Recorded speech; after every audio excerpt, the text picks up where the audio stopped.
Buenas noches a todos, muy buenas tardes, buenas noches ya. La verdad que siempre es un placer venir a Abarán y como diréis, qué pesados somos siempre con Pedro Soler y con Abarán y con el concurso de Pedro Soler, pero es que esta es la única excusa para poder venir a Abarán. Entonces nos hemos inventado esta mesa redonda, que es una especie de conversación como las que hacemos habitualmente gracias al Aula de Cultura de la Verdad en la Fundación Caja Murcia, pues en la que damos la oportunidad a la gente de escuchar una conversación, porque ya no hay espacios para conversar ni para escucharnos, ¿no? En la televisión apenas hay, ¿no? Y bueno, pues la verdad es que se nos hacía como imprescindible montar esta charla coincidiendo con la presencia de Ariadna, que es una compañera periodista, también profesora de la Universidad de Murcia, y bueno, con estos dos pintores conocidos ya aquí en Abarán, porque han sido los ilustradores del cartel del concurso de relato corto periodista Pedro Soler, en la edición penúltima Antonio Tapia, y en la última edición, en la edición que está pendiente de resolver por parte del jurado, ya en diciembre nos vamos a reunir para fallar enseguida. Y bueno, pues Josué Martínez Lozano ha tenido la suerte de ilustrar el cartel este año. Y bueno, pues a mí me gustaría empezar sin más presentación ni preámbulo, ¿no? Me parece un poco a lo mejor artificial, ¿no? Simplemente directamente pues conversar y quizás empezar por Ariadna, porque me parece muy interesante que Abarán tenga una compañera periodista especializada en el ámbito artístico. Si no especializada, al menos es un ámbito por el que te has movido y por el que has sentido mucha curiosidad. Y a mí me gustaría saber, ya que esta conversación lleva el título de El arte y la vida, dos imágenes, ¿qué has aprendido tú del arte y qué te ha servido del arte para aplicarlo a tu propia vida, ¿no? Me parece una reflexión interesante saber qué ha servido el arte para ti y por qué te fijaste en este campo, pudiendo, pues no sé, a lo mejor haber sentido atracción por la ciencia o por el deporte, ¿no? Muchas gracias, Manuel. Hola a todos y a todas. Y nada, muchísimas gracias por la invitación. Estoy encantada de estar aquí. Y tengo que decir que ese amor por el arte me viene de mi madre. Muchas personas lo saben, igual que el ámbito a lo mejor analítico, científico de mi padre. Pero gracias a mi madre, que me arrastraba a exposiciones, a hacer colas, a ver cosas, y sobre todo a los libros que hay en casa, que siempre, para una mente curiosa, pues siempre es bueno, ¿no? Estar rodeada. Es muy curioso cómo el pan, ¿no? Mi madre es aficionada a la pintura y recuerdo que el pan a veces estaba manchado de azul de Prusia, ¿no? Entonces, al final, todo esto que pasa en tu entorno, sin darte cuenta, lo vas un poco asumiendo y desarrollando. Lo más bonito quizá ha sido poder unir arte y periodismo por las experiencias, sobre todo porque hay amigos artistas y luego también artistas que se han convertido en amigos. Y me emociono porque es muy bonito, ¿no? Esto, gracias al arte, he podido conocer a muchísima gente, entre ellos Manuel, y conocer cosas que sin darme cuenta están en mi vida, cómo apreciamos los colores, el diseño periodístico, el diseño gráfico, el color, o sea, el vestir incluso una persona, ¿no? Entonces yo creo que es apreciar la belleza, y se lo debo a mi madre. Creo que eso es fundamental en mi vida y yo lo he podido ir desarrollando poquito a poco. Y además algo muy bonito que me dijo Antonio es que a veces escribo como soy y sonriendo, ¿no? Y eso pues me gustó muchísimo y solo con eso ha merecido la pena. Tú conoces a Josué y a Antonio. ¿Los conociste porque fuiste a entrevistarles o ya les conocías anteriormente, seguías su obra? ¿Qué me puedes decir de los dos, de Antonio y de Josué? Bueno, pues también paisano tuyo, ¿no? Sí, Josué, porque, bueno, lo conozco porque en él la música no está presente y siempre, ¿no? Esa parte artística, esa vena artística de Josué, pues ha sido pues muy conocida. Pero me sorprendió muchísimo no solamente la pintura, porque eso pues creo que es un gran artista, sino la fotografía. Cuando yo lo vi en la Filmoteca regional en esa improvisación que hizo con otro de nuestros paisanos, con Jackie, y se apreciaba, ¿no?, esa fotografía en gran formato, esos tonos, ese blanco y ese negro, esa ausencia de color, y cómo además Jackie iba improvisando esa musicalidad, pues fue muy mágico para las personas que estuvimos ahí. Entonces, pues ahora sí que me está enseñando, que no puedo revelar, el nuevo proyecto en el que está trabajando, que me parece muy interesante, y creo que tenemos aquí pues un gran potencial, así que pues muy contenta de compartir esto. Y ojalá, pues nosotros hicimos una entrevista, al final esa entrevista no se publicó, pero tenemos muchas conversaciones pendientes, así que eso es estupendo. Y bueno, con Antonio, pues de casualidad, tengo que agradecer siempre a Juan García Sandoval, que sí que a veces pues me ha presentado a personas que yo no conocía. Es muy bonito que haya personas que te den la mano, ¿no? En este caso Francisco Jarauta también. Pero la primera entrevista que hicimos, Antonio y yo, duró 5 horas. Su mujer nos llamó a ver si había pasado algo y estábamos bien. Entonces, bueno, a partir de ahí fue como una relación de amor, vamos a decirlo así. Fue un flechazo.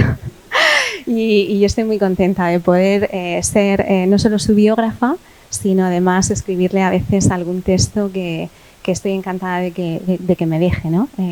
Esas locuras, ¿no?, que se me ocurren. Antonio, tú has muerto y has vuelto a la vida, ¿no?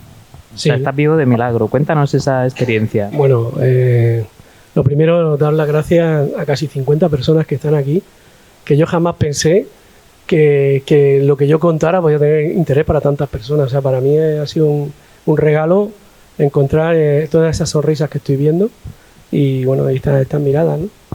Y, bueno, sí, yo tuve la suerte, porque lo puedo decir, fue una suerte.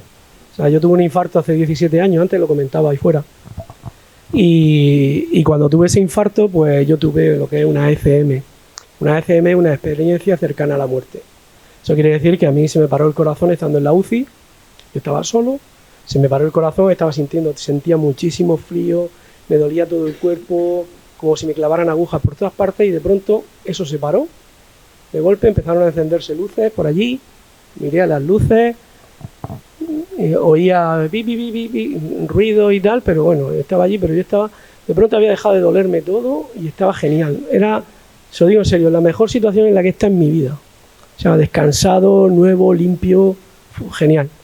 Y es como lo comentaba hace un momento, era la sensación esa de cuando estás en invierno pasando frío y de pronto sales y te pones al cristal de la ventana y te da ese sol de invierno, ese sol que no quema, pero que te va calentando poquito a poco, pues esa misma sensación. Y estando en eso, pues entonces oí de lejos, Antonio, y era la enfermera que venía. Entonces miré para la puerta, entonces la vi entrar con la cara descompuesta y gritando, Antonio. Entonces yo lo he comentado antes también, disculpen que lo repita, pero estando en esa situación que aparentemente es trascendente, para mí en ese momento lo más importante fue pensar en ella, en esa chica y el esfuerzo que había hecho ella conmigo, lo que me había cuidado, lo bien que me había tratado. Imagínense lo que es la soledad de un box, de una UCI, en la que estás solo y que llegue alguien de vez en cuando y te mire y te sonría y te hable con cariño. Pues eso, en ese momento de soledad absoluta en la que estás, es fundamental. Entonces a mí, personalmente, le dije, pensé para mí, es de mal gusto irme ahora y hacerle esta putada, discúlpenme, a esta chica con lo que se ha esforzado. Y entonces levanté el brazo, hice así con el dedo y entonces en ese instante pues ya la chica llegó a mí, empezó a darme en la cara y a decirme, Antonio. Y entonces empezaron otra vez a sonar empezaron a encenderse luces y tal. Y entonces a mí me dio por reírme. Y ella decía, pero si encima te estás riendo, no tienes vergüenza, a mí no me hagas esto en mi turno, que no sé cuántas, con lo que yo me he esforzado. Y ya digo que me dio por reírme. O sea, la sensación que yo tuve ahí fue que este mundo es mucho más sencillo de lo que nos planteamos. De hecho, a partir de ese instante yo dejé de pintar. Yo pintaba realismo, hiperrealismo total y absolutamente fotográfico, pero me di cuenta que lo importante no era... Sí que tenía un don, que era la capacidad de reflejar la realidad tal y como es físicamente, pero lo importante no era eso. Lo importante era contar lo que yo era capaz de sentir o hacer sentir trabajando con esa realidad. Y de ahí vienen las exposiciones esas en las que estábamos. Entonces, bueno, luego aparte también me enteré, X tiempo después, tengo una amiga que es médico anestesista y me comentó que a nivel nacional hay un estudio que se está haciendo en todos los hospitales en el que los anestesistas están viendo a ver qué parte de todas esas experiencias ECM que hay muchísima gente que las tiene, qué parte es realmente producto de la anestesia y qué parte se produce realmente una vez ya se ha producido el fallecimiento. Y entonces me comentó una cosa muy curiosa y que espero, bueno, si algún día tiene alguna experiencia o la ha tenido, me dijo, dice, tú imagínate que cuando a ti se te paró el corazón, tus ojos directamente se pusieron en blanco y entraste prácticamente, o sea, tu cuerpo se colapsó y tu cuerpo se pasó a una fase de relajación total y absoluta para evitar que te pueda hacer daño. Entonces, de alguna manera, el cerebro quita la conciencia y te deja totalmente, digamos, paralizado. Dice, todo eso que tú viste y oíste y sentiste, y a la chica que viste, hasta que se encendieron otra vez las luces, eso no lo pudiste hacer con tu cuerpo, lo tuviste que hacer con el alma. Y entonces, por eso, creo que el día que decidí que a partir de esa experiencia yo tenía que cambiar mi forma de pintar e intentar contar lo que yo sentía, era realmente el camino que tenía que decir. Me daba igual que la gente pensara que una cosa u otra le gustara más o le gustara menos. Lo importante es que yo, el día que no me fui, me quedé aquí para contar cosas, para contar mi experiencia y mis emociones. Y si a través de ellas consigo que alguien se sienta feliz o se pueda emocionar, creo que mereció la pena dar ese salto y volver. Todo lo que vivimos nos afecta, ¿no? De algún modo, ¿no? Y la experiencia la vamos nutriendo, ¿no? De todo tipo de cosas que suceden a nuestro alrededor y también, pues, no solamente a nosotros, sino a nuestros familiares, a nuestro entorno, ¿no?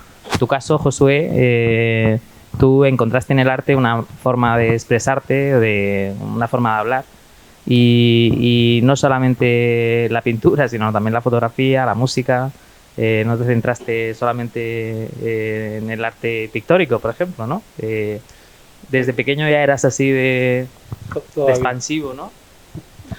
Pues nací con un tambor, con mi padre, y mi madre siempre ha sido muy artística también, en bordado. Siempre se ha escuchado mucha música, mucha zarzuela en mi casa. Pues todo eso al final hace mella, seguro. Yo ya con 7 años entré a estudiar música. Estuve también de chico con la madre de Ariadna, con Úrsula Company, aprendiendo el óleo. Estuve ahí 2 o 3 meses en la casa de Victoria, que está por aquí. Ahí aprendí con 6 o 7 colores, sacas todos los colores, toda la gama de colores. Y todo eso me ha servido porque siempre en el colegio y en mi casa me dedicaba a pintar. Y con la música, siempre estaba experimentando con la música. Y la verdad que es una cosa, la llevo dentro, es una cosa incontrolable. El arte lo llevo así y por eso he tocado 20 palos distintos en el arte, pero es porque no puedo evitarlo. O sea, me gustaría centrarme más en un asunto, pero es que lo que estoy llegando a la conclusión es mezclar las técnicas y las distintas artes, juntarlas. Por ejemplo, como ha comentado ella, con mi compañero, con José Joaquín Aroca, profesor del conservatorio de saxofón, que hace unos sonidos experimentales, unas cosas muy curiosas. Con la última colección de fotografía que hice de Sidia, pues montamos un tema para teatro y un tema lo presentamos ahí en la Fundación Mediterránea de Murcia y la gente, la verdad, que se quedó un poco muy mezclando. Y ahora, hoy en día que estoy dedicándome a la pintura a tope, en cuerpo y alma, estoy también mezclando música con pintura. Estoy haciendo una conjunción. No sé por qué, pero lo necesito hacer así. El paso de los años me ha llevado a esto y así lo estamos haciendo. Yo te veo todavía cara de crío, ¿eh? Del crío ese que con curiosidad, ¿no? Expectante, supongo que eso no lo has perdido, ¿no? La curiosidad por la vida, ¿no? Estoy ya 45 años y una hija en la universidad. Pero es cierto que tuve un paréntesis en mi vida, un paréntesis largo, prácticamente solo dedicándome a la música. La cabeza no paraba y a través de Pedro Soler, la verdad, cuando hice mi primera colección de fotografía, porque no tenía tiempo para pintar y empecé a indagar en la fotografía y ya empecé con la fotografía. Al final una instantánea es una obra hecha al momento, ¿no? No necesita requerimiento de la pintura, estar sentado, están muchas horas. Y con la primera colección que hice, que llamé a Pedro Soler, porque yo tenía ahí una crisis existencial artística, él fue el que me dijo que tirara para adelante, que valía mucho, según su opinión, lo que estaba haciendo. Y a partir de ahí, que no hace mucho, hace, no sé, 7, 8 años, 9 años, he retomado la fotografía y la pintura a saco. Y estoy apostando por ella. Qué importante es cruzarse con gente que te anima y que no te pone piedras, ¿no?, en el camino. Y si te las pone, bueno, que sea para darte una lección, ¿no? Sí, me interesaba mucho la opinión de Pedro, porque Pedro, si no le gustaba lo que estaba viendo, te lo iba a decir. Y para mí eso es lo importante.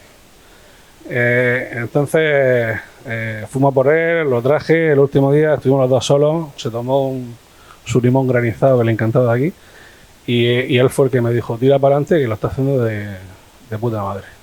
No te fijes en nadie, olvídate de todo el mundo, no quieras ser perfecto, tú haz lo tuyo y es lo que hago lo que me da la gana, ¿sabes? O sea, Antonio, en tu caso, tu obra, tu pintura, no deja de estar vinculada con la enfermedad, ¿no? No solamente por el infarto que tuviste, sino después con la enfermedad de tu madre, por ejemplo, que también te hizo reflexionar y yo creo que llegar a uno de los momentos más importantes de tu vida y de tu carrera profesional, ¿no? Que es esas exposiciones que en realidad son proyectos de investigación, ¿no?, artística. Sí, realmente todo lo que es la parte de Alzheimer, como dice, mi pintura hasta el momento del infarto era una pintura y a partir de ahí cambia. Empiezo a hacer, y aquí se ve, paredes agrietadas, porque yo contaba a mí que la situación en la que ya me encontraba, porque cuando uno tiene una experiencia vital, tanto como un infarto o se asoma al balcón del otro lado, hay una cosa que es el shock postraumático, que en cualquier experiencia vital importante queda, y es que tienes tu cerebro, tu cuerpo experimenta unas cosas, pero tu cerebro siente otras.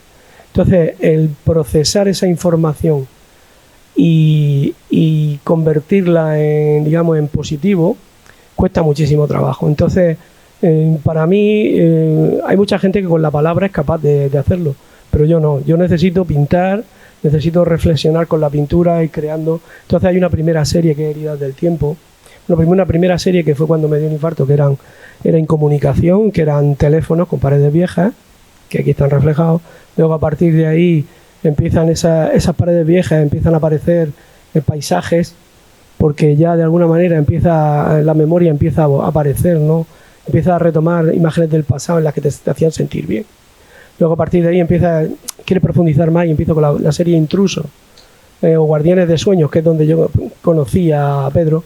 Que Guardianes de Sueños yo empecé un poco, quería saber qué es lo que pasaba en mi cabeza y por qué me encontraba así. Entonces un día descubrí a Jung, al filósofo, ¿no? Bueno, filósofo, neurólogo, psiquiatra, de todo, ¿no? Carl Gustav Jung, y empecé a leerme la teoría de los arquetipos, ¿no? Y el inconsciente colectivo. Entonces decía que hay 5 arquetipos, que son el consciente y el inconsciente, el animus y el ánima, y el arquetipo de persona. Entonces el animus y el ánima es la parte masculina y la femenina, el consciente es lo que sé que soy, el inconsciente es lo que soy pero no lo sé, y luego está lo que es el arquetipo de persona, que fue la primera exposición que hice, que es Guardianes de Sueños. En ella, el arquetipo de persona es la imagen que nosotros creamos de nosotros mismos para poder socializarnos. Si nos mostráramos tal y como somos, pues como hablaba hace un momento, acabaríamos a puñalar. Pero todos los días. Entonces, el tema es que esa imagen la vamos construyendo a lo largo del tiempo y empezamos en la niñez, a través de nuestros juguetes favoritos. Y con nuestros juguetes favoritos pues vamos aprendiendo dentro de los juegos a comportarnos y a aprender situaciones que de mayor nos van a hacer falta. Y así creamos lo que se llama el arquetipo de persona. Luego después hice otra que es Intruso, consciente e inconsciente, en las que hablaba de eso, y luego ya vino el Alzheimer de mi madre, que para mí fue una situación total y absolutamente, no ya desquiciante, sí, pero sí una situación de incomprensión. Incomprensión total porque un día, estando con mi madre y discutiendo por las cosas tontas esas que discutimos todos los hijos con nuestras madres, que no tienen más sentido y que no nos llevan a ningún sitio, ella me miró rasada de lágrimas y me dijo: ¿es que no te das cuenta que no entiendo lo que me dices? Y eso produjo en mí una sensación, un vértigo que me desencadenó esa exposición, que fueron 7 años de trabajo en una trilogía, digamos una primera parte en la que se habla desde el punto de vista de la memoria y del tiempo y de la mujer, porque al final la mujer es la que transmite las emociones a lo largo de todas las generaciones, de madre a hija y a hijo. Luego después una segunda parte en la que hablaba de lo que, digamos, las neuronas y cómo funcionaban, y al final de una parte de lo que se llama engrama, que es el conjunto de neuronas que contienen un pensamiento y que es lo que se va destruyendo. Entonces eso llega a la conclusión. Imagínense que el proceso de reflexión sobre la situación esa que yo me encontré de mi madre, que no sabía ya, no podía contarme nada ni decirme nada, cómo investigué su vida, cómo investigué sobre el cerebro y cómo funcionaba, y cómo al final lo que yo llegué como conclusión fue que nosotros como personas con el Alzheimer, los acompañantes, pensamos que tenemos que, nos pasamos todo el día diciendo a la persona: no hagas esto, no hagas lo otro, mira esto, mira lo... La persona llega un momento en el que ya no puede hacer eso. Esa situación en la que estamos intentando convencer a la otra nos está generando tensión a nosotros y tensión a la otra persona. Y el concepto hay que cambiarlo, hay que pensar que el enfermo tiene un cerebro que está intentando desde el principio protegerlo lo máximo posible y le crea un mundo placebo donde esa persona está bien. Y entonces nosotros tenemos que entender que somos la otra parte, los de fuera del cuerpo, los que tenemos que apoyar a ese cerebro y crear las condiciones físicas para que esa persona esté bien. ¿Cómo? Limpieza, alimentación, caricias, besos, abrazos, sonrisas y música. Y hablarle suave. Con eso solamente el 90% de los problemas del Alzheimer que se generan en las personas que están se solucionarían. Y al final no trabajas solo, trabajas en equipo, porque estás colaborando con un cerebro que está protegiendo. Imagínense ese proceso. Para llegar a eso son 7 años de trabajo, más de 300 obras, y como decía Josué, no consiste en decir yo es que pinto y ya está, no. Cada situación, cada sentimiento y cada emoción requiere de una serie de elementos para complementar lo que quieres contar. Yo, a partir de esa exposición, empecé con pintura, con dibujo, básicamente, luego metí pintura, luego metí tintas, metí escultura, vídeo, collage, hice fotografía. Me di cuenta que para poder contar la situación tenía que utilizar todos los medios posibles a mi alcance para crear una visión poliédrica de lo que era la enfermedad del Alzheimer y de mi madre. Y esta de la depresión, pues bueno, va un poco también en esa misma línea. Al final el concepto es el mismo, crear multitud de puntos de vista para contar una historia. Y perdón por haberme alargado. Imaginen ustedes las 5 horas que aguantó Ariana en esa entrevista. Manuel también aguantó 3 o 4. Yo también creo que no batí el récord. No, pero se quedó en eso. Estuve cerca. Sí. No, le hacía frío. Esto quiere decir que detrás de cada proyecto artístico hay un proyecto de investigación, ¿no? El arte, la creación tiene detrás una motivación, ¿no? Y en cada artista es distinta. A mí me gustaría saber, Ariana, a ti qué artistas que te has encontrado a lo largo de tu vida, tanto pues en tu carrera como periodista e investigadora también de la universidad. ¿Qué artistas te han impactado más por lo complejo a la hora de abordar el arte, ¿no? Porque no hay un artista que se parezca a otro, salvo si es un plagiador. No lo hay, cada uno tiene su lenguaje, ¿no? Y al final muchos trabajan muchos lenguajes artísticos, ¿no? Pintura, escultura, videoarte, el arte sonoro, la fotografía. Entonces, pues a mí lo que me ha llamado la atención quizá es la cantidad de buenos artistas y buenas artistas que tenemos en la región de Murcia. Muchísimos artistas que trabajan muchísimo. O sea, detrás de una exposición hay muchísimo trabajo. Al final, las exposiciones son parte de la vida. Tenemos a Miriam Martínez Avellán, que es también de Cieza, y que ella hace collages. Tenemos aquí una artista que es Catarina también, con nosotros, que ha expuesto en muchísimas salas, entre ellas Los Molinos del Río, que también son salas importantes. No solamente las dos personas que me acompañan, que voy a hablar al final de ellas, pero quizá, ¿no?, esta dificultad en explicar o en traducir, que Manuel también lo sabe, cuando un artista tiene un concepto muy complejo en su obra, hablamos de Lido Rico, quizá Dorregar también, tenemos a Rosana Sicha y luego también está Nono García, es que muchísimos, podemos nombrar a muchos y muy conocidos. Y que Rocío Kunst, ¿no? Rocío Marín, que al final es también fotografía, es fotografía en blanco y negro. Y si ya nos vamos a más allá, ¿no? Alfonso Albacete, ¿no? Son personas que tienen exposiciones que son grandes artistas internacionales, todos, también los que estoy nombrando. Esa cercanía, quizá. Yo, cuando vemos un artista, al final dices, bueno, voy a escuchar.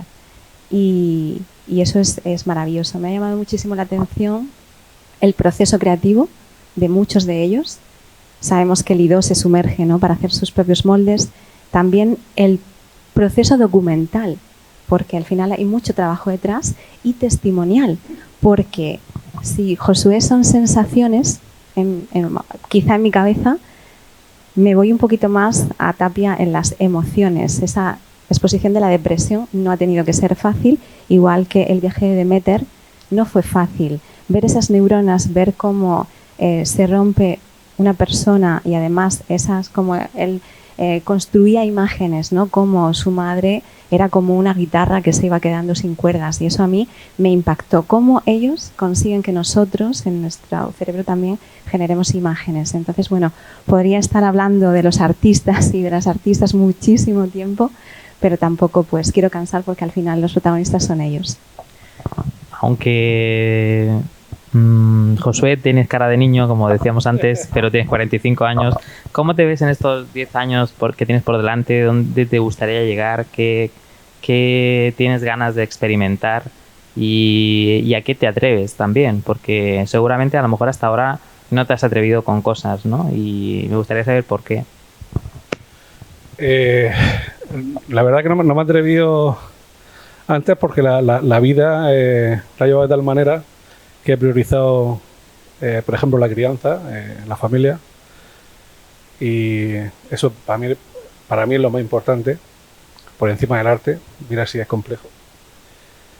Y por eso, cuando he encontrado el momento para empezar a apostar otra vez por esto y a tener más tiempo libre y tal, pues cuando empecé otra vez a documentarme, a experimentar y a tirar para adelante.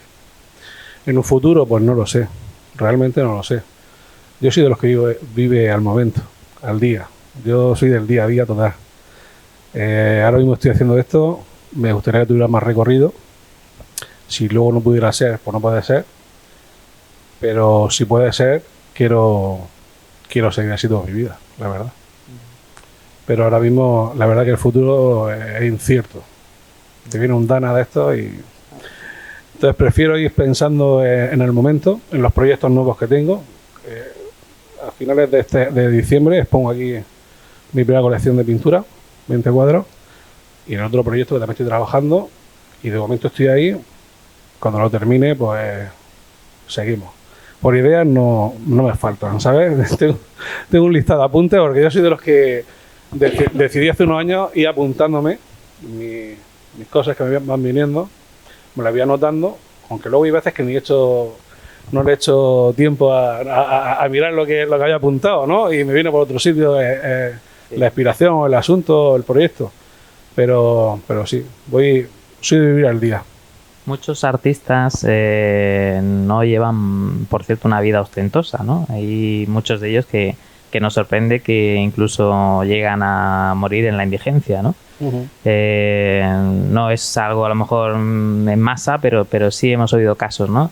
A mí me gustaría saber, Antonio, si el artista puede vivir del arte y cuánto te ha costado a ti dedicarte a esta profesión, y porque claro, habrá un límite, ¿no? ¿A qué has renunciado tú? A la paternidad, a una mujer 20 años, a un infarto, a la salud. Y lo único que he querido siempre en toda mi vida ha sido vivir honradamente de mi trabajo. Y esta sociedad no me lo permitió, nunca, nunca. Siempre que estás dentro del mundo de la cultura, te tienes que mover en un mundo donde la ambición, la envidia y las malas artes hacen que el trabajo hecho con verdad y con valor siempre se queda abajo. Y solamente lo que comentaba antes, los copistas, los que copian el trabajo de otros, son los únicos, y ambiciosos, son los únicos que llegan, digamos, a lo que visualmente parece bueno, que no es la verdad. Porque al final, lo comentábamos hace un rato, es que estaba un rato hablando con gente del tema más o menos, y lo que comentábamos es que llega una edad en la que lo que te plantea en la vida es simplificar. Te das cuenta que tienes que quitarte a la gente que te estorba, a la gente que no te aporta, proyectos que piensas que tenías que desarrollar y te están desperdigando, no, es concentrar la energía y centrarte en esos proyectos que tienes. Entonces, vivir del arte, no. Si no tienes una parte que es, digamos, de vendedor, no puedes vivir de esto. Yo tengo la suerte de que mi mujer, Mónica Rubio, es la que me ha apoyado desde el principio, aguanta mis miedos, mis tristezas, pero también disfruta mi alegría, y creo que ahora mismo es lo máximo que puedo aspirar en la vida. Tuve la suerte de que me regalaron una segunda oportunidad, entonces yo no pienso desaprovecharla en cosas fatuas y banales y en envidia y en cosas de esas. Solo quiero hacer honradamente mi trabajo, y si eso me permite poder vivir de eso y comer, como el resto de los humanos, pues no aspiro a otra cosa. Tuviste un infarto, pero también una boda de ensueño, ¿no? Si no me equivoco, el año pasado en San Sebastián, bueno, sí, ¿no? en 2000, ya no me acuerdo, hace 2 años. Hace un par de años, 2 ¿no? años y pico, sí. En San Sebastián es que mi mujer es de allí, entonces, pues sí, la verdad que fue de ensueño. En euskera, pero en ensueño. Que yo me tuvieron que decir, después de que me hablaran un rato en el tercer artículo, estaba todo el mundo esperando a que yo contestara, claro, pero como era en euskera no me había enterado. Y entonces mi mujer me dijo así, bye, bye. Sí, te dije que sí, bye. Entonces dije, bye, y ya está. Pero creo que a la fecha de hoy lo puedo impugnar, porque como no me enteré... Pero bueno, el tema es que, bueno, sí que es cierto que fue de ensueño, porque el Ayuntamiento de San Sebastián es uno de los sitios más bonitos, la playa de la Concha, y el sitio donde lo celebramos es la misma playa de la Concha también. O sea, para mí ha sido un regalo, mi mujer ha sido un regalo en mi vida. Además, es curioso porque me dio el infarto y a la semana o 10 días la conocí a ella. Y dije, algo bueno hecho en la vida para que me toque esta lotería. Y hasta hoy, ya van 17 años largos. Así que no más que puedo hablar de esas cosas, sí. Y en un mundo en el que somos tantos, miles de millones de personas, ¿no? Ariana, ¿qué pueden hacer los artistas para hacerse visibles, ¿no? Porque muchos de ellos, su trabajo y tantos años de esfuerzo, de dedicación a esta profesión, pues quedan invisibilizados, no por ellos muchas veces, ¿no? Sino porque no saben cómo darse a conocer, ¿no? Ni tampoco a veces tienen quién les eche una mano o les abra la puerta, una ventana, ¿no? Para dejar ver el trabajo que hacen, ¿no? No sé, me gustaría saber también si en el caso de ellos, pues si has visto algo distinto a otros artistas y bueno, ¿cómo pueden los artistas hoy darse a conocer a través de las redes sociales? ¿Es suficiente, insuficiente? Bueno, tuvimos ahí como una especie, ¿no?, de impasse, ¿no? Con el COVID tuvimos ahí una crisis en la que los artistas no podían exponer, tampoco podían relacionarse, y muchos de ellos optaron por hacer una serie de, no sé si decirlo así, marketing en redes sociales, ¿no? Para eso yo voy a tender una mano a nuestra profesión, y aquí el periodista cultural y el periodista especializado también tiene mucho que hacer, ¿no? A mí nadie me decía a quién tenía que entrevistar, y yo no sé por qué empecé. Bueno, sí lo sé, quizá porque nosotros tenemos una heladería, yo llevaba un cubo de café, me encontré a Luis Fernández, me invitó a su estudio, vi su exposición y le dije, ¿te han entrevistado? Al final es uno mismo también. Pues con los artistas quizá pasa, es esa honradez del trabajo, Hay muchísimos artistas que trabajan, que les cuesta mucho también relacionarse, también depende del carácter y el apoyo institucional, que al final hablamos también de subvenciones, hablamos de apoyo institucional y de salas y de lo local a lo global. Es decir, estamos en Abarán, quizá haya gente que le cueste venir aquí, pero tenemos unas exposiciones maravillosas, una biblioteca maravillosa y una cultura estupenda y grupos como por ejemplo la Asociación Gama, que también hace sus pinitos artísticos, ¿no? Entonces es un poco esas relaciones. Con los que hablo sí que es cierto que hay una queja generalizada. Muchas veces a mí me sorprendía. Pero vamos a ver, con todo lo que ha costado esto, con todo lo que han costado los soportes, montar esta exposición, los transportes, el traslado, los seguros de las obras, hay muchísimo detrás, y quizá el artista no percibe nada. Entonces, hay un plano que es el de la visibilidad, pero ya la gente también se cansa de que solo sea visibilidad, ¿no? Entonces, un poco no sé si se podría hacer una red de colaboración, es que no lo sé que hay quizá grupos que ya trabajan entre ellos, hay exposiciones colectivas y luego también que el espectador quiera leer esas informaciones, ¿no? Por ejemplo, ha habido gente que me ha dicho, no conocía a este artista, pero gracias a esa reflexión o quizá esa crítica, que no es crítica porque al final yo le daba voz a ellos, simplemente contaban su proyecto, es darles voz, ¿no? Pero Manuel lo sabe, con las prisas, con el día a día y con los espacios, a veces es muy difícil gestionar, ¿no? A quién se le da también ese espacio, qué es lo que ahora es importante, qué es lo que no, es muy complicado. Entonces, bueno, pues creo que es una labor conjunta y también de ellos y de nosotros. Y que un artista, por ejemplo, vaya a un crítico de arte para ese texto de catálogo está muy bien, pero también los periodistas escribimos ese tipo de cosas porque quizá son textos un poquito más divulgativos. Vamos a quitarnos ya ese plano de la especialización de es que yo no entiendo el arte, porque el arte lo que tiene es que emocionar. Entonces eso es lo único, ¿no? El arte nos tiene... Es que yo no entiendo, no voy a entender es que yo no sé si la voy a entender, es que lo único que tienes es que mirar. Y poco a poco se va aprendiendo a mirar, se va aprendiendo a conocer y a mí me queda mucho por aprender, mucho por conocer. Entonces, bueno, las redes sociales sí que son una ventana para que se den a conocer, pero no solo eso. Eso es una parte de la sociedad que no se nos puede olvidar, que también sigue siendo analógica. Entonces, este tipo, a lo mejor, de encuentros, pues está muy bien para conocer a artistas como Josué, con sus diálogos, cómo él hace sus fotografías y un elemento cotidiano como puede ser una escalera. Nosotros estamos acostumbradísimos a entrar a casas antiguas y ver una escalera y él lo ve desde otra forma.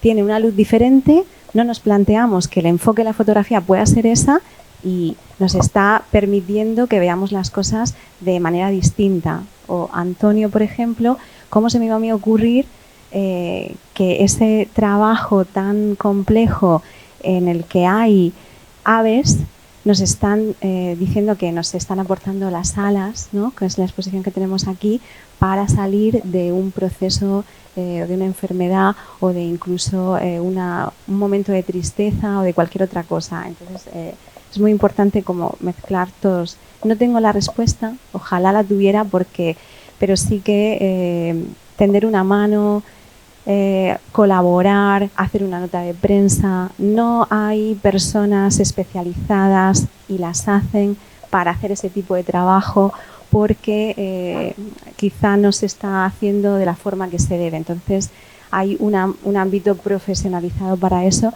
que yo vengo aquí a reivindicar y lo siento, pero es lo que me toca, ¿no? Si ustedes se están aburriendo, metemos el dedo en la llaga y subimos un poco la temperatura y no, pero veo que no, ¿verdad? Veo que no.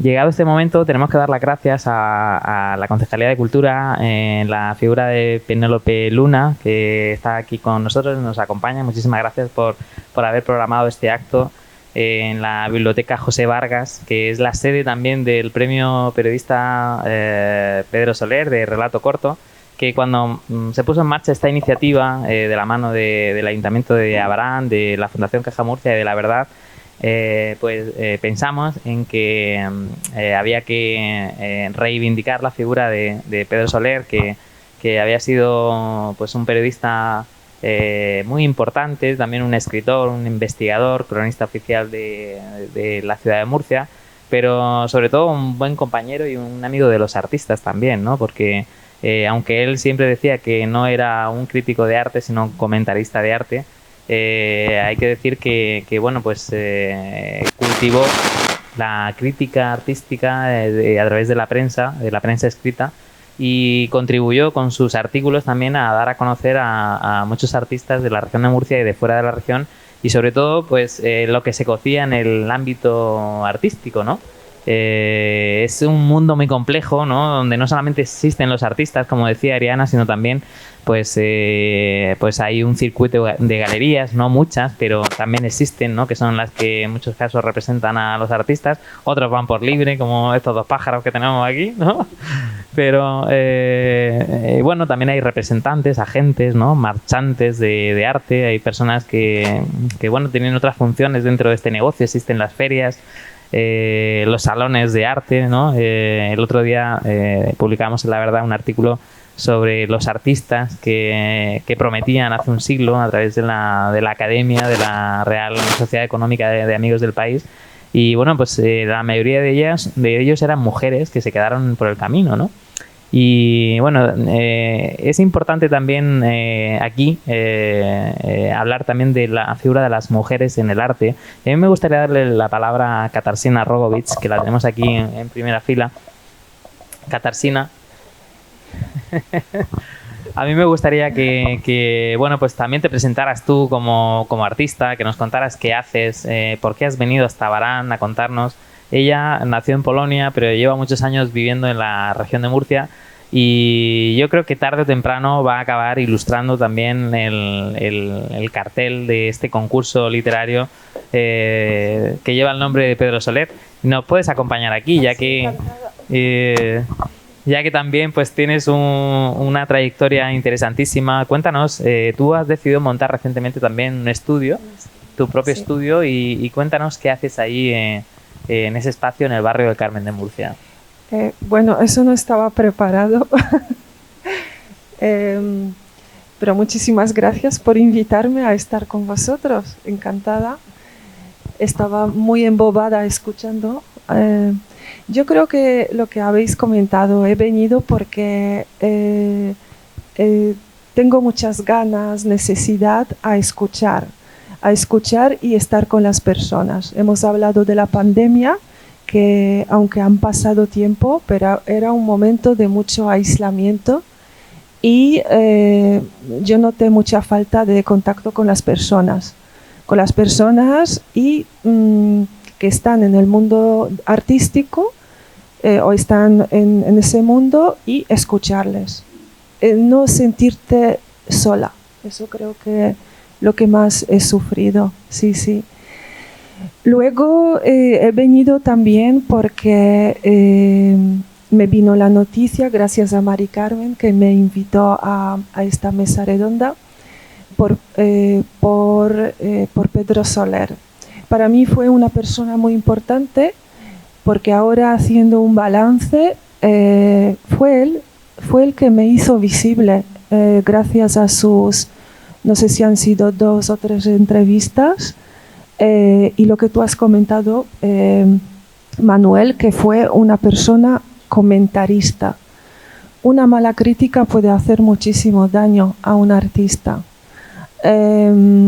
Yo creo que ya sabemos suficientemente dónde fallamos, dónde fallamos, lo que tenemos que mejorar, las incertidumbres, momentos de abismo, de fragilidad. Y yo creo que necesitamos personas que nos abran las puertas. Y eso es lo que yo sentí con Pedro Soler. Y siempre en sus entrevistas eran muy tranquilas, como si fuese familiar tuyo. O sea, tengo muy buen recuerdo de Pedro.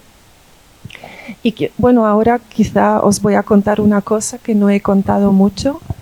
Me entrevistó para una de las últimas exposiciones antes de su fallecimiento y me enteré que estaba enfermo, le llamé y ya desde hospital me dijo: hoy Katarzyna, de verdad lo siento, pero estoy malo. Y yo le dije: Pedro, yo no te llamo por una entrevista, quiero saber cómo estás. Y ahí hemos hablado, pude despedirme de él, que fue muy emotivo. Y fijaros, hasta último momento, preocupado por su trabajo, por lo que hacía, que lo quería mucho. Y eso es lo que pasó. O sea, que tuve esa suerte de despedirme de él por teléfono, porque creo que fue en plena pandemia o antes, ¿verdad? Justo antes, sí. Muchas gracias, Katarzyna. No Bueno, te vayas. gracias, no te vayas. Gracias a vosotros. No te vayas, No que sé les voy si a he preguntar. respondido a Sí, todas. perfectamente. Le voy a preguntar a tus compañeros también qué importancia le dais vosotros a la cultura en vuestra vida, ¿no? Es decir, aprender de otras artes que no sea solo la pintura, bueno, no sé, el teatro, la música, la arquitectura, la fotografía. ¿Qué importancia le dais a los profesionales también de esas otras artes y qué aprendéis de ellos, ¿no? Bueno, conforme vas cumpliendo años te vas volviendo zorro viejo. Y cuando yo voy para 60 ya, ¿eh? Entonces digamos que ya llevo mis metros hechos. Te vas dando cuenta que en gran parte del mundo de la cultura es fatuo. O sea, realmente no tienen contenido. Son gente que vive de la cultura y que se disfrazan o se mimetizan con el mundo y con lo que hay. Pero artistas de verdad y gente que realmente te aporte hay poco. Comentábamos que si echamos cuenta ahora mismo, desde el año 2000 tenemos una facultad de Bellas Artes. Eso significa que cada año salen, no sé si son una o dos clases, que son 60, 70 alumnos. 80 alumnos al año. Yo fui la primera promoción porque no pude estudiar fuera, estudié en facultad de... Pues 80, llevamos 24 años. 80, pero luego quedaban en 20. O sea, porque bueno, vamos a poner 20 licenciados 20, al 40, año. sí. Entre 20 y 40 al año. Son 25 años. Eso supone, pues, en torno a como mínimo 500 o 600, 700 alumnos licenciados en Bellas Artes que se supone que deberían ser personas creativas que estuvieran incorporadas dentro del mundo de la cultura. Multipliquen eso por las facultades de Bellas Artes que hay en España. O sea, estamos hablando de muchos miles y miles y miles de personas. Y hace poco hablábamos con otro artista de aquí de la región y echábamos cuenta y de la gente, o sea, de los que seguíamos activos éramos los mismos de hace 20 años, o hace 25. La mayor parte de la gente que estaba activa era gente que llevaba mucha trayectoria aquí. Y la mayor parte de toda la gente se había ido cayendo por el camino. O sea, realmente para ser... tienes que creer mucho en lo que estás haciendo, en este trabajo. Tienes que aportar mucho de tu corazón para que esto tenga realmente... merezca la pena el esfuerzo, ¿no? Yo creo que Ariana se está removiendo en su asiento. Yo creo que no está de acuerdo, ¿verdad? No, sí, estoy de acuerdo, por supuesto, con lo que dice Antonio. Estaba pensando... Esa reflexión, ¿no?, que hace Antonio también de... Muchísima gente que hay, pero no, estaba dando un poco vueltas y se me ha notado demasiado, ¿no?, quizá, a la idea que planteaba Manuel de cómo hay diferentes culturas. Y yo lo que estaba pensando es que la cultura es divertida, en mi caso, ¿no? La cultura es simpática, en mi caso, y es expresiva también, ¿no? Y hay que interesarse por ella, hay que buscarla de alguna forma también, ¿no? La cultura está. Y bueno, pues me viene a la mente un poco quizá cómo son todo muy multidisciplinar. Se puede abrir perfectamente una clase a estudiantes de publicidad con una imagen de la instalación de arte sonoro de Juan Jesús Hielo, que es una imagen absolutamente roja, no saben lo que están viendo porque es ese ambiente que está creando. y todas esas imágenes, ¿no? que nos llevan. Entonces, a lo mejor, pues cada artista nos lleva una imagen y todo se imbrica. Hay artistas como Esteban Bernal, en el que la arquitectura está muy presente. Hay otros artistas que se inspiran en otras cosas. Bueno, ahora mismo pues quizá hay muchísimos, no sé, me viene el rojo de Tommy Ceballos, ¿no? De esa exposición que hizo en Verónicas, no sé, podríamos estar hablando muchísimo. Y de la literatura, ahora mismo Antonio Tapia se está inspirándose también en literatura para construir sus obras, y Josué lo está haciendo quizá en ese plano musical que lleva dentro, que está dentro de sí mismo y del mundo también, ¿no? Entonces todas esas bellas artes y no tan bellas artes, cualquier cosa podemos convertirla en un plano cultural, ¿no? No sé, perdona porque quizá... Toda la gente que ha citado, tanto los que han escrito los libros como los artistas que ha contado, todos estaban ya hace 25 años. Tenemos que darle también oportunidades a esos artistas emergentes que tenemos ahora y a esos estudiantes que tenemos ahora, que quizá en Puertas de Castilla y en otros sitios. Y luego también hay proyectos como, por ejemplo, pues que hay como proyectos de amadrinamiento, ¿no? O apadrinamiento. No sé si ahí también se da oportunidad a esos artistas o no. La verdad es que ahí ya eso es más quizá institucional. No sé muy bien cómo viene eso. Cuesta darle la razón a Antonio. Cuesta darle la razón. Yo que diariamente hablo con artistas de muy distinta naturaleza, gente de distintas generaciones, gente de 92 años o 93 años como María Teresa Cervantes, que hubiera cumplido mañana 100 años, o sea, 93 años, y artistas incipientes o escritores de 12, 15, 16, 17, concursos de todo tipo, de música, de artes escénicas. Hay dramaturgos jóvenes, hay dramaturgos viejos, hay gente de todas las generaciones y me cuesta darle la razón a Antonio en este caso, pero también entiendo que puede haber también ahí un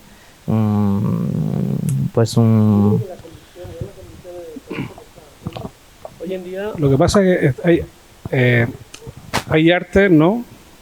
Y luego también está luego está el arte de la pintura, ¿no? Yo en el arte de la pintura estoy con Antonio. Siempre decimos el mundo que nos rodea, ¿no? Cada uno pinta en su época, las cosas de su época, ¿no? El barroco pintaban los de su época, ahora se supone que está en el siglo XXI, pues innatamente yo me he dado cuenta que estoy pintando un poco también lo que me engloba en el siglo XXI, en mi época. Pero lo que dice Manuel Madrid, la otra arte, yo sí las veo súper punteras en el siglo XXI. Las veo en la música, las veo en el teatro, en la danza, los veo muy avanzados en su tiempo actual. Quizás en la pintura la veo menos. Es menos transgresora la pintura.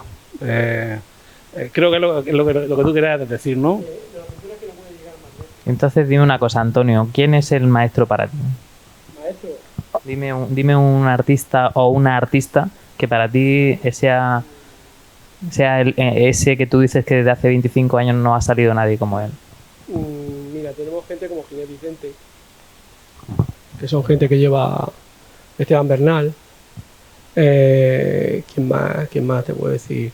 Para mí, Gavarrón, pese a muchas críticas que tiene, a mí me gusta el aspecto creativo que tiene. Pepe Lucas era un creativo, porque él realmente me estaban mostrando una línea de pensamiento que me decían, tú no pienses si lo estás haciendo bien o si está mal o qué van a decir. Tú solamente proyéctate, haz lo que pienses, deja que tu mano funcione. Entonces yo he visto que lo que ellos me contaban era lo que veía en su obra, cada uno con su lenguaje propio, y intentaban transmitirme lo que ellos habían, o sea, la forma de crear. No me transmitían lo que era la mecánica de la cabeza pequeña, el culo lo ha hecho gordo, no, eso no, los colores, mete más rojo, no. Me contaban lo que era la filosofía del arte, y eso a mí es lo que me ha enriquecido y me ha permitido poder crear mi propia línea de pensamiento y construir mi propia línea de, digamos, he creado mi línea argumental, y luego por otro lado ha sido mi esfuerzo el que me ha llevado a perfeccionar mi técnica. y construir mi línea. Una cosilla, lo que has comentado antes sobre la mujer. También la visión del siglo XX, la explosión de la mujer en el arte en el siglo XXI también importantísima en los tiempos que nos rodean. ¿Por qué? Porque siempre está silenciada.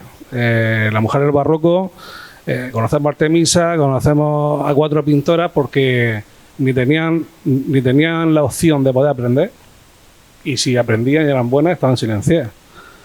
Todo eso en el siglo XX cambia.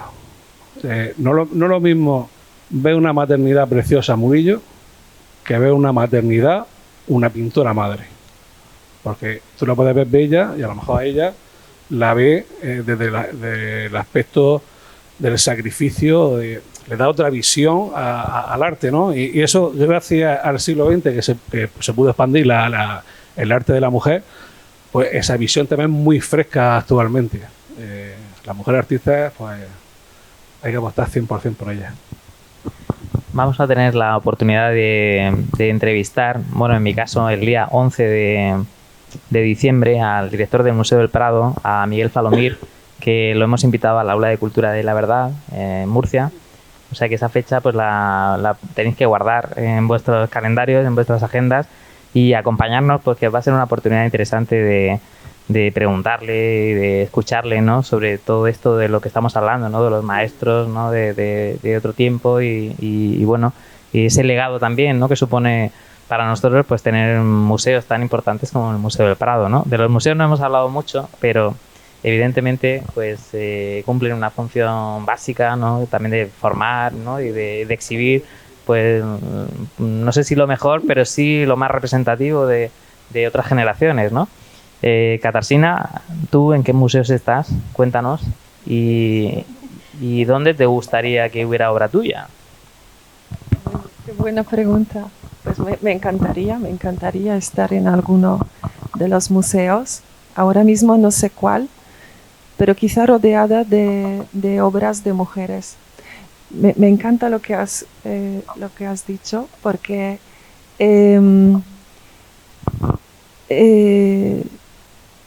es precisamente el tema de maternidad que sin querer trabajé artísticamente mientras estaba teniendo a mi hija, y al revés. Y gracias que ahora tenemos esa voz, podemos ser visibles, voy a poder contarlo brevemente al principio del año en una retrospectiva que voy a hacer en la Cárcel Vieja, y os quiero invitar muchísimo a todos, no porque estoy hablando ahora mismo de la exposición mía, pero ese formato de charla, las visitas guiadas que organizamos los artistas. Yo acabo de disfrutar de la que nos hizo Antonio Tapia antes de esta charla. Encuentros, lo que tú estás comentando, Manuel, la visita del director del Prado, eso también es un apoyo. O sea, vosotros públicos sois muy importantes, porque realmente yo creo que esa es el fin, ¿no?, de nuestro trabajo, de todos nosotros como un grupo, ¿no?, de transmitir conocimiento, comunicarnos. El hecho que yo puedo expresarme pintando y me cuesta escribiéndolo o hablando, me cuesta muchísimo, no tanto por idioma, pero que me cuesta mucho. Para mí me dais una oportunidad que yo sea escuchada. Es de verdad, quiero dar muchas gracias. Puedo comunicarme y eso es muy importante. Antonio, tú tienes una obsesión con las aves nocturnas, ¿no? Sí. Cuéntanos por qué el búho, la lechuza, todos estos aves que representan en tu vida. Hay un libro parece que están siempre al acecho, vigilantes, ¿no? Hay un libro de 1800 y pico que tengo por mi casa, que te cuenta qué significa cada una de las aves. Pero un libro de 700 páginas. O sea, hasta el pajarito más pequeño tiene un significado y representa un símbolo. Entonces, todo eso también está metido ahí en esa exposición. Para mí las aves, yo desde pequeño, cuando era un niño, cogía mis prismáticos, cogía a mis amigos, nos íbamos un grupo en la Torre de la Horadada, justo al lado de San Pedro del Pinatar estaban las salinas de San Pedro. Y entonces nos íbamos allí por las mañanas o por las tardes, nos íbamos allí a pasar el rato a ver pájaros. Entonces digamos que desde que yo era muy niño, los pájaros han estado presentes en mi vida. Prácticamente pues había días que salíamos de la torre por la mañana, volvíamos a la hora de comer y por la tarde nos íbamos otra vez. Si nos tirábamos 10, 12 horas allí en la salina viendo pájaros. Pero más que viendo pájaros, que estaba rodeado de naturaleza, en un entorno que era muy chulo y te hace vivir la vida de otra manera, ¿no? Y sobre todo porque estás rodeado de gente y de amigos. Y ya me he perdido, sí. Lo de los pájaros, ¿no? Sí, sí. Básicamente ha sido eso, sí, la lechuza y los búhos. Claro. Sí, entonces para mí es fundamental. Por eso precisamente un poco de los cuadros que hay, el símbolo de libertad, el símbolo de poder escapar, es a través de eso, de esos pájaros que a mí de pequeño me permitían salir de lo que era lo habitual de eso. Mi padre estaba enfermo, que tenía un problema, que tenía hemodiálisis, y aparte tampoco... Mi padre murió con 52 años. Entonces digamos que para mí el poder salir con los amigos a un sitio donde eso para mí suponía una libertad que al final, como todo, como en buen creativo, se queda ahí para siempre, ¿no? Y te sirve para poder expresarlo. Me ha parecido muy bonito ver de nuevo la obra de Josué, la que ilustra el cartel del concurso de este año del periodista Pedro Soler. Y me ha parecido muy interesante que esa convivencia del arte con la literatura, ¿no? Que en los espacios donde se lee también pueda perderse la vista, ¿no? En obras de arte, ¿no? Y yo animaría de aquí a nuestra querida bibliotecaria Mari Carmen Gómez, que hoy lleva unos pendientes, claro, como no, de libros también, ¿no? Ella lleva los libros consigo siempre, pues que fomente este tipo de convivencia, ¿no? Porque creo que para los usuarios de la biblioteca también es otro mundo que se abre para ellos, ¿no? Y a veces cuando uno está muy obcecado en la lectura, a veces también necesita relajar un poco la mirada, ¿no? Y evadirse. Quizás esta convivencia puede servir también de estímulo, ¿no? Para pensar o para, no sé, para crear también de otra forma, ¿no? O recordar, ¿no? Simplemente que la memoria se estimule también de esta manera, ¿no? No sé si quieres contarnos algo de la obra elegida o creada por ti, que pueden aquí ver los espectadores. Y Mari Carmen, no sé si a lo mejor la puedes acercar, la obra de Josué, que está aquí. ¿Sí? ¿Sí? Y ya que la tenemos aquí, pues qué bien que nos la puedes explicar tú directamente, ¿no? Si me acuerdo. Sí, claro. Es muy interesante porque el proceso creativo de esta obra lo fuiste compartiendo con nosotros, y no sabíamos de lo que ibas a ser capaz de hacer aquí con esto. No fiabais de mí. Y yo siempre decía, paciencia, el grupo que tenemos, paciencia, que lo resolverá muy bien. Me acuerdo la noche que estuvimos hablando y decidisteis que os hiciera un boceto, queréis ver un boceto, que hice un boceto a bolígrafo y te lo mandé. Me acuerdo la noche que estuve hablando, que conversando sobre el asunto y sobre el posible cartel, nos pusimos a dar vueltas y yo digo, es que han reflejado siempre a Pedro en el cuadro, como casi siempre. Antonio, la verdad que lo tiene ahí oculto en el cuadro. Está la noria, está la amapola, hay eso. Se refiere a la obra de Antonio que ilustró el cartel anterior. Y de los años anteriores, sí. ¿No? Y estaba pensando de cómo plasmar a Pedro en el cartel. Pero me acuerdo que me dijiste, déjate llevar y tira para otro derrotero, ¿no?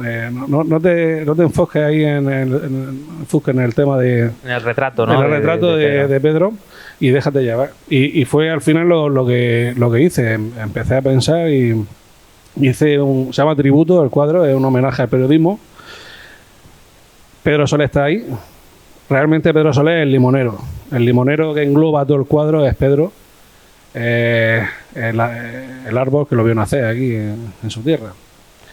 Y luego pues hice 3 rostros misteriosos, asomados detrás del árbol, que no sabemos qué están mirando, qué están viendo. Hice la parte de arriba un poco más clásica, aunque tenga una técnica así extraña mía y tal, está basada en las caras griegas, de la escultura griega, o así como las que hay en el casino, que eso es neoclásico ¿no? O algo así, ¿no? Que eso ahí representaba un poco las reglas del periodismo, etcétera, etcétera. Aquel personaje con mirada felina también representa pues la mirada felina que tiene que tener un periodista, ¿no? Tiene que estar en el momento dado, afinado sabes tú que las buenas noticias son el que está ahí súper atento y en el sitio. Y lo englobaba a todo, ¿no? El poder del asombro también, de la observación, y es lo que quise plasmar. Todo a través todos miran a través de Pedro Soler, que era el limonero.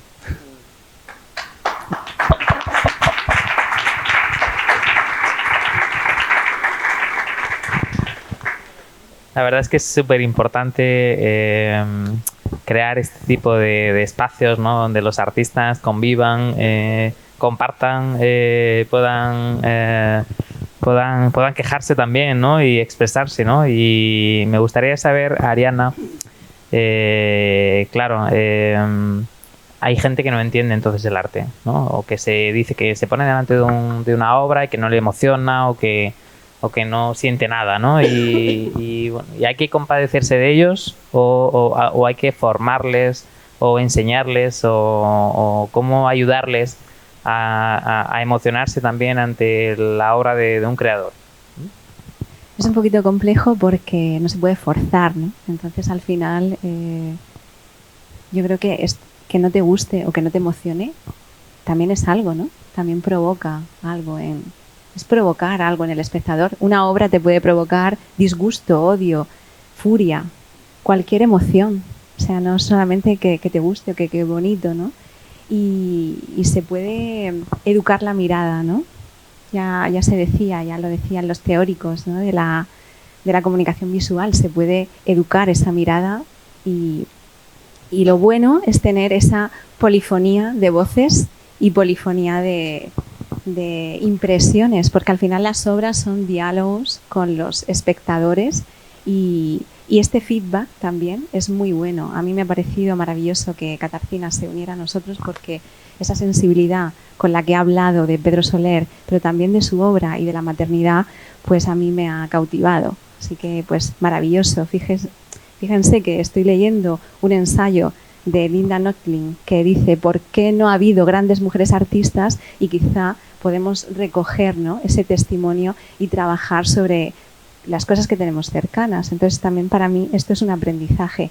Y luego por otra parte hablábamos de los museos y de esas herramientas que los museos también nos proponen. El Museo del Prado hace todos los días una conexión en directo y nos explica esa obra. Hay un proyecto que llevo con otra compañera de la Universidad de Murcia, que nos hemos estudiado, ¿no? La comunicación clara en esos reels del Museo del Prado. No solamente eso, lo presentamos en un congreso, pero también otras formas y otras fórmulas para ver cómo los museos comunican y cómo se están acercando a los nuevos públicos y además a las nuevas generaciones. Entonces también hay ahí como un compendio de cosas que tenemos que tener en cuenta, y los jóvenes, que son tan importantes en nuestra sociedad, también atraerlos a este tipo de... darles voz. Hay muchísimos grafiteros, hay muchísimos dibujantes, hay gente que se expresa en escultura, en hacer joyería, en hacer camisetas, muchísimos jóvenes que también eso es arte y eso también es cultura, al final está todo relacionado. No sé si he respondido o no, o me he ido por otras cosas. Y antes de terminar, sí que me gustaría dar las gracias a Manuel, que él me ayudó hace un par de años cuando estaba explicando unas cosas con el especial Ababol, ¿no? No sé si ustedes recuerdan que el especial Ababol un poco conectaba la literatura, conectaba la poesía, teníamos artistas que ilustraban esos especiales y esos son documentos de coleccionista. Yo le doy la enhorabuena porque a mí me sirvió para explicar muchísimas cosas en clase, pero además para dar a conocer a los alumnos cosas que no se esperaban también, ¿no? Y darles, pues, no sé, herramientas para que a la hora de hacer diseños publicitarios también pudieran expresarse de esa forma. Creo que también ahí el diseño periodístico está muy presente y tenemos grandes ilustradores y grandes diseñadores y no nos damos cuenta porque al final está en el día a día, en lo común de nosotros. Sí, fue una experiencia bonita porque nosotros desde La Verdad conmemoramos el centenario del suplemento literario de La Verdad que se conmemoró el año pasado, en 2023. El suplemento literario apareció en La Verdad desde el año 1923 al año 1926, pues hasta un año antes de que se formara la generación del 27, y por ese suplemento literario pues nosotros publicamos, nuestros compañeros, los que nos precedieron a nosotros, ¿no? José Ballester, fundamentalmente Raimundo de los Reyes y otros periodistas de La Verdad, pues dieron la oportunidad a muchos de aquellos poetas, escritores, que en muchos casos estaban empezando, otros eran más o menos reconocidos, pero todos formaban parte de un movimiento que acabaría llamándose la generación del 27, y en Murcia pues publicaron muchas obras, ¿no? Hablamos de poetas de la generación del 27, pero también de otra naturaleza, por ejemplo Gabriela Mistral, que fue premio Nobel de Literatura, Juan Ramón Jiménez, también premio Nobel. Y bueno, yo siempre digo que lo mejor del periódico es su hemeroteca y que cada día todo lo que hacemos contribuye, digamos, a enriquecer los fondos de la memoria, no solamente de La Verdad, sino de toda la ciudadanía, ¿no? Es muy bonito investigar y descubrir que a lo mejor hace 100 años pues ya se hacían cosas súper modernas que hoy incluso nos parecen modernas, ¿no? A pesar de los reels y de lo formadas que están las nuevas generaciones, ¿no? en lo tecnológico, ¿no? A mí me gustaría darle la voz al público, y porque claro, si no participa el público, para mí no tiene ningún sentido esta actividad, ¿no? Y me gustaría que alguien del público que se atreva a recordarnos o a contarnos alguna emoción que vivió en algún museo, frente a algún artista, alguna obra de arte que recuerden, que les emocionó, que les ayudó a, pues no sé, en un momento de sus vidas, ¿no? Hay muchas manos levantadas. ¿Sí? Empezamos por Ramón, por ejemplo. Ramón, ¿quieres contarnos qué obra de arte te ha emocionado a ti? Y bueno, y que nos cuentes algo también de Catarsina, ya que tú la conoces, y a otros artistas de su generación, ¿no? ¿Qué cuento de la rubia está? No, yo quizás de eso que has preguntado antes,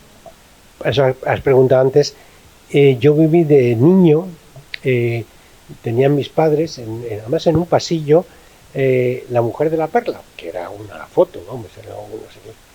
Y bueno, la ilusión que me hizo eso cuando ya fui mayor y supe lo que era, y ya cuando lo vi de verdad en el museo, me pareció, pues, ¿en qué museo era? En La Haya. Bueno, cuando ya lo vi de verdad, fuimos corriendo porque nos narraban en el museo a verla. Bueno, pues esa es una emoción que he ido viviendo poco a poco, y que esto fue hace 5 años que estuvimos en esto, hasta que ya la vi de verdad. Y eso me pareció maravilloso.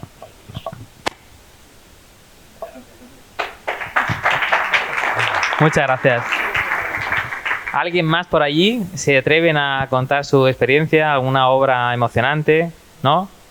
Quizás a lo mejor nuestros artistas recuerden, ¿no?, a algún pintor de otra época que realmente les conmocionó en sus vidas y que todavía lo siguen haciéndolo.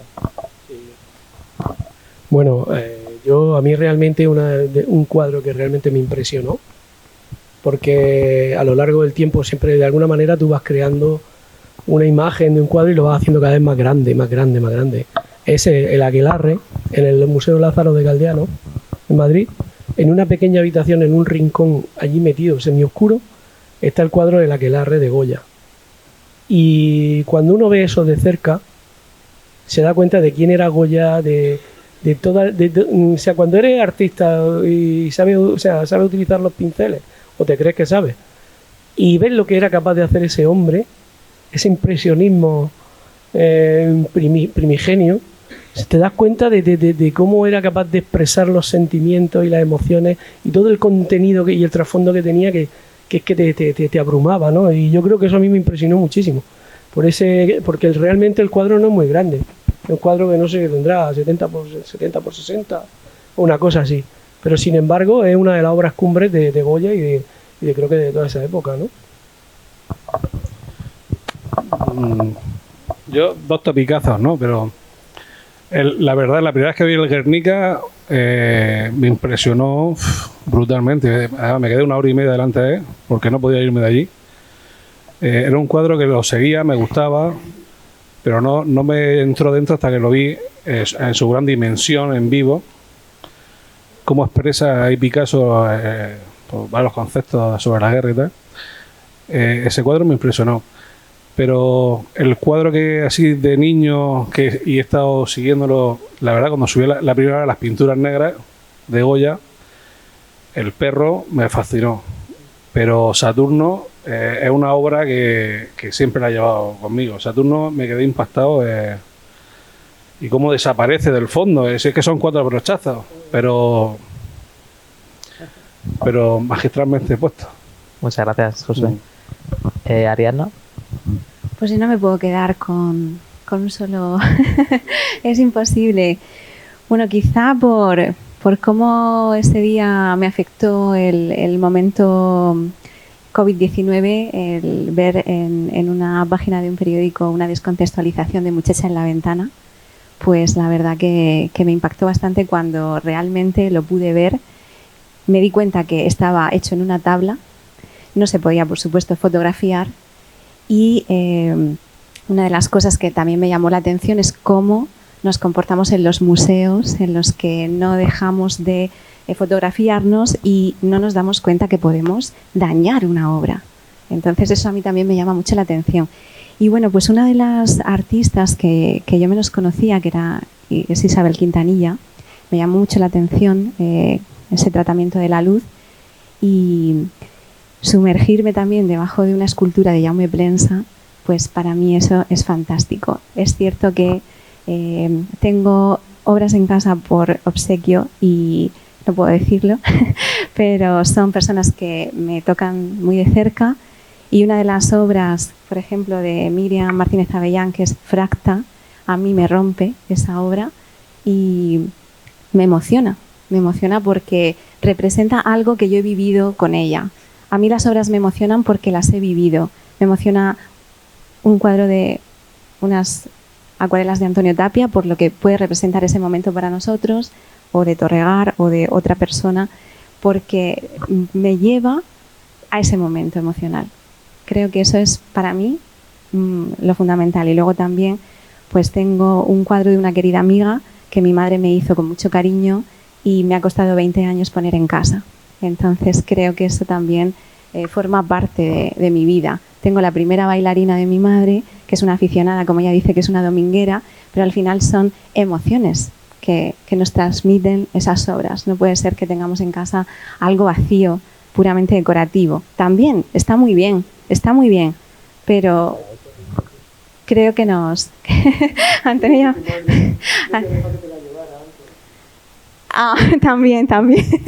Sí, también. No, bueno, también porque por esa parte, ¿no? Esa parte. Al final las cosas son para compartirlas y eso es lo bueno del arte. Compartirlo y dejarlo pasa como los libros. No entiendo esa gente que no los presta. Si lo bueno es que se divulgue, ¿no? A los tres les vamos a dar un aplauso y las gracias, ¿no? A los tres. Muchas gracias.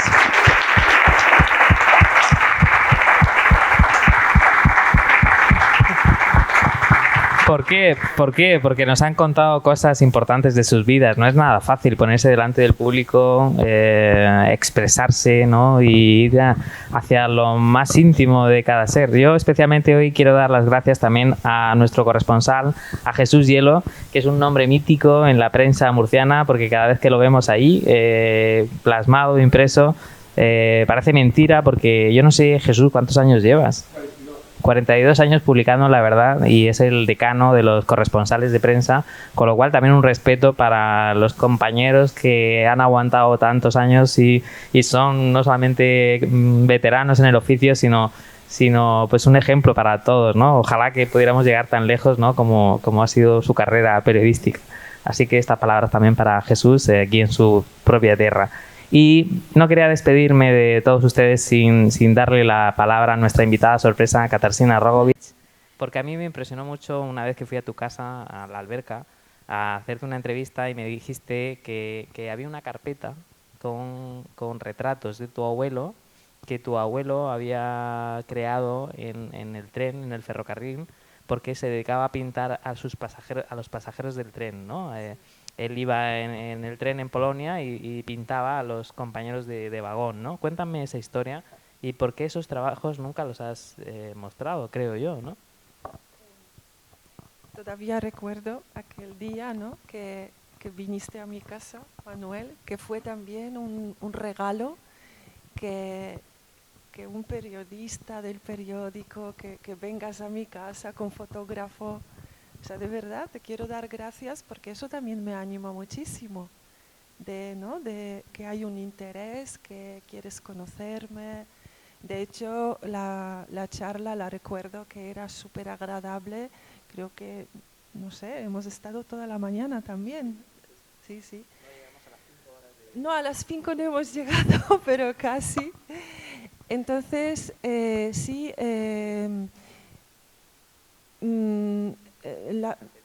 la carpeta. Pero antes quería contar la importancia de las personas que nos rodean. Para mí la figura de mi abuelo fue muy importante, fue mi profesor, fue acuarelista y caricaturista. Mi herencia realmente son unos cuadernos de caricaturas de perfiles de personas.